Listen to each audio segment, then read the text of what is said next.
Statement, the Prime Minister.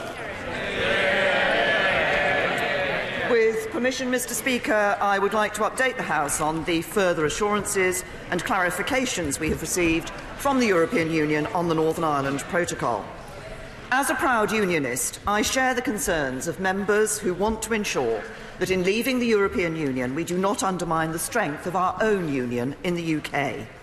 That is why, when the EU tried to insist on a protocol that would carve out Northern Ireland from the rest of the UK's customs territory, I said no.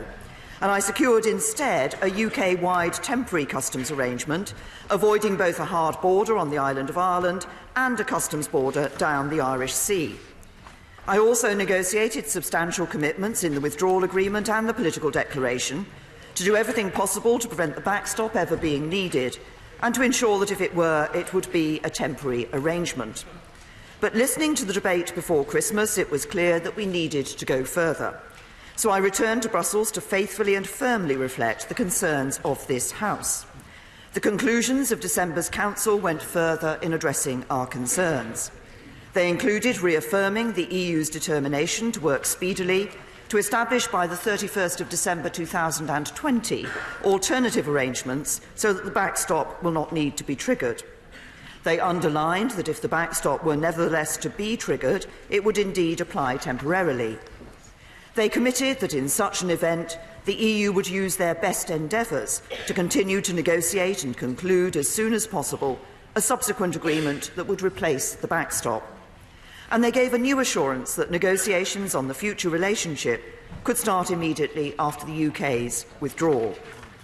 Since the Council and throughout the Christmas and New Year period, I've spoken to a number of European leaders, and there have been further discussions with the EU to seek further assurances alongside the Council conclusions. And today I have published the outcome of these further discussions with an exchange of letters between the UK Government and the Presidents of the European Commission and European Council.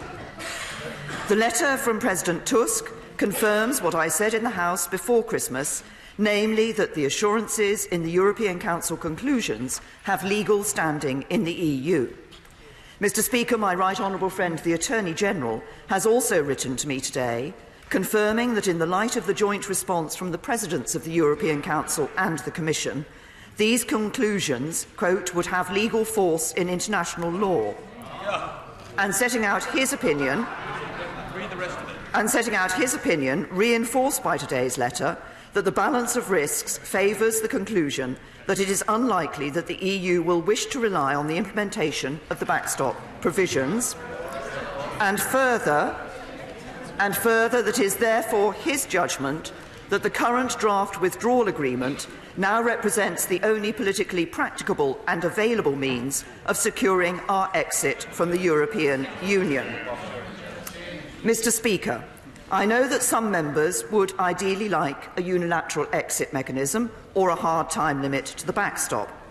I've explained this to the EU and tested these points in negotiations, but the EU would not agree to this because they fear that such a provision could allow the UK to leave the backstop at any time without any other arrangements in place and require a hard border to be erected between Northern Ireland and Ireland. I have been very clear with them that this is not something we would ever countenance, that the UK is steadfast in its commitment to the Belfast Agreement and would never allow a return to a hard border. But it is not enough simply to say this. Both sides also need to take steps to avoid a hard border when the UK is outside of the EU. Failing to do so would place businesses on the island of Ireland in an impossible position, having to choose between costly new checks and procedures that would disrupt their supply chains or breaking the law. So we have the backstop as a last resort. But both the Taoiseach and I have said consistently that the best way to avoid a hard border is through the future relationship. That is the sustainable solution, and that neither of us want to use the backstop. So since the Council, we've been looking at commitments that would ensure we get our future relationship or alternative arrangements in place by the end of the implementation period, so that there will be no need to enter the backstop and no need for any fear that there will be a hard border. And that is why, in the first of the further assurances they've provided today, the EU has committed to begin exploratory talks on the detailed legal provisions of the future relationship as soon as this Parliament has approved the deal and the withdrawal agreement has been signed, and they have been explicit that this can happen immediately after this House votes through the agreement. If this House approved the deal tomorrow, it would give us almost 2 years to complete the next phase of the negotiations.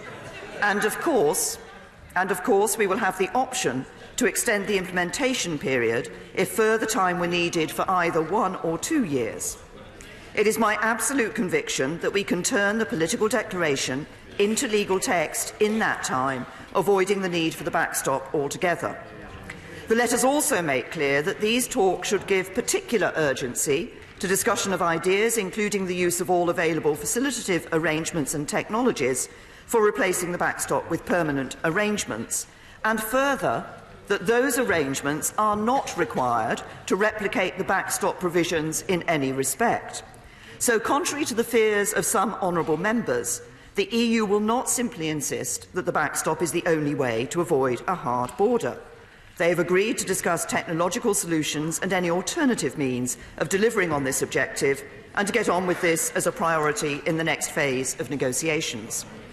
Second, the EU has now committed to a fast-track process to bring our future trade deal into force once it has been agreed. If there is any delay in ratification, the Commission has now said they will recommend provisionally applying the relevant parts of the agreement so that we would not need to enter the backstop. Such a provisional application process saved 4 years on the EU-Korea deal, and it would prevent any delays in ratification by other EU member state parliaments from delaying our deal coming into force. Third, the EU has provided absolute clarity on the explicit linkage between the withdrawal agreement and the political declaration, and made that link clear in the way the documents are presented. I know some colleagues are worried about an imbalance between the withdrawal agreement and the political declaration, because the EU cannot reach a legal agreement with us on the future relationship until we are a third country. But the link between them means the commitments of one cannot be banked without the commitments of the other, and the EU have been clear they come as a package. Bad faith by either side in negotiating the legal instruments that will deliver the future relationship laid out in the political declaration would be a breach of their legal obligations under the withdrawal agreement. Fourth, the exchange of letters confirms that the UK can unilaterally deliver all of the commitments we made last week to safeguard the interests of the people and businesses of Northern Ireland and their position in our precious union. For it gives clear answers to address some questions that have been raised since the deal was reached. That the deal means no change to the arrangements which underpin North-South cooperation in the Belfast Agreement. That Stormont will have a lock on any new laws the EU proposes should be added to the backstop, and that the UK can give a restored Northern Ireland executive a seat at the table on the joint committee overseeing the deal. Mr. Speaker, President Juncker says explicitly in his letter that the backstop would represent a suboptimal trading relationship for both sides.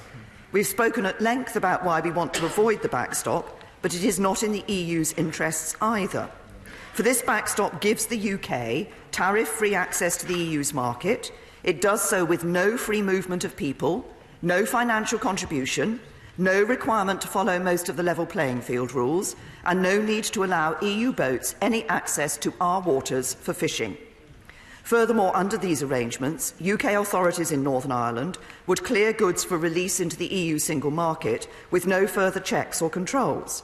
This is unprecedented and means the EU relying on the UK for the functioning of its own market.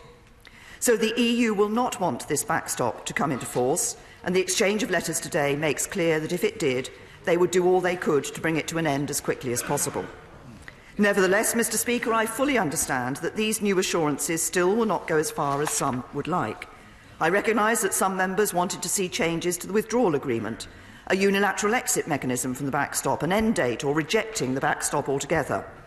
Although it should be said that this would have risked other EU member states attempting to row back on the significant wins we had already achieved, such as on control over our waters or the sovereignty of Gibraltar. But the simple truth is this: the EU was not prepared to agree to this, and rejecting the backstop altogether means no deal. Whatever version of the future relationship you might want to see, from Norway to Canada to any number of variations, All of them require a withdrawal agreement, and any withdrawal agreement will contain the backstop. And that is not going to change, however the House votes tomorrow. And to those who think we should reject this deal in favour of no deal because we cannot get every assurance we want, I ask, what would a no-deal Brexit do to strengthen the hand of those campaigning for Scottish independence, or indeed those demanding a border poll in Northern Ireland? Surely this is the real threat to our union. Mr. Speaker, with just 74 days until the 29th of March, the consequences of voting against this deal tomorrow are becoming ever clearer. With no deal, we would have no implementation period, no security partnership, no guarantees for UK citizens overseas, and no certainty for businesses and workers like those I met in Stoke this morning. And we would see changes to everyday life in Northern Ireland that would put the future of our union at risk.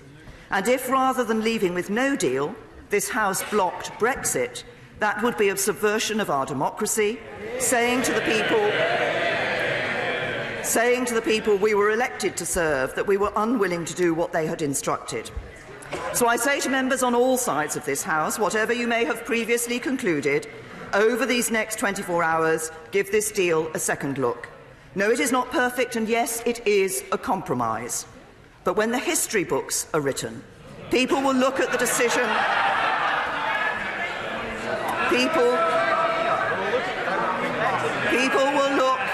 People will look at the decision of this House tomorrow and ask, did we deliver on the country's vote to leave the European Union?